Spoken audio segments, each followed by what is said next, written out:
Please welcome আমাদের প্রিয় রাজকুমার রায় চৌধুরী মহাশয়।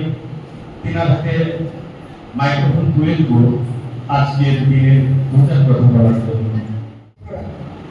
ছোটদের আমার অনেক অনেক ভালোবাসা। আর বড়দের আমার নমস্কার। আমার চোখের অবস্থা খুব খারাপ। দুদিন আগে আমার প্রকাশ হয়েছে, আমি রাজকুমারকে কথা দিয়েছিলাম আসবো, তাই অনেক গাড়ির ইচ্ছা করতে আমি আমার গল্প কারখানার ইচ্ছা করে দেয় সামনে আমি আসতে পারছি, একাও আসতে পারি। এসে এই আমার বেলাগা দুবার আসা, এখানে আমি শহরটাকে তেমন চিন্তা বুঝতাম না, কিন্তু প্রথমবারের ভালোবাসা দ্বিতীয়বার আমাকে টেনে নিয়ে এসেছে।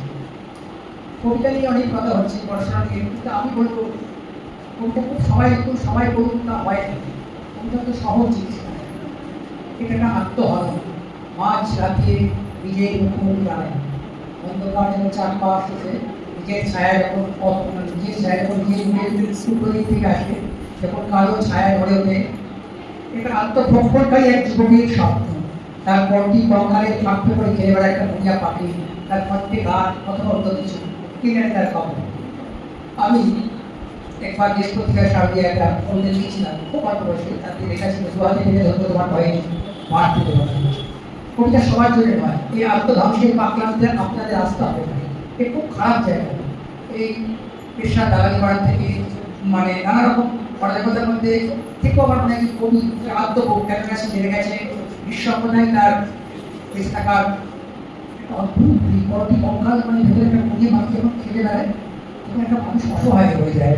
ভোলাতে একটা ছায়া সে পড়ে, নিজের মুখে আমরা যখন দাঁড়াই তখন মনে হয় পড়াশোনা ছাড়া কিচ্ছু করা যাবে না। আমি নিজে পড়াশোনায় খারাপ ছেলেছিলাম, খুবই ভালো ছাত্র ছিলাম, কিন্তু এই কবিতা লিখতে এসে আমার সমান করা আসতেছে। আমি বই ছাড়া, লেখা ছাড়া, আপনার বিখ্যাত কবি জগন্নাথ দাসকে তিনি একদিকে ভালো থাকতেন না, কোনো কবি ভালো থাকে না। তাই আমি বলো পড়ি, খুব লেখার চেষ্টা করবে না। লেখা একটা রোমান্টিক ব্যাপার। ভালোবাসার এক প্রকার অত্যাচার। এই যে আমার মাকে আমরা ভালোবাসি, আমাদের খুব প্রিয়জনকে আমরা যে ভালোবাসি, এটা এক ধরনের অত্যাচার। এই ভালোবাসার জায়গায় তিনি কবিতাকে ভালোবাসা এক ধরনের বোকামি ভালোবাসুন। বইকে যে পছন্দ মতো একটা বই পড়ুন, জেনে নিন নিজেকে কত বই পৃথিবীতে, কত বই আমি জানি না। এটাই কিন্তু সকলে অশিক্ষা।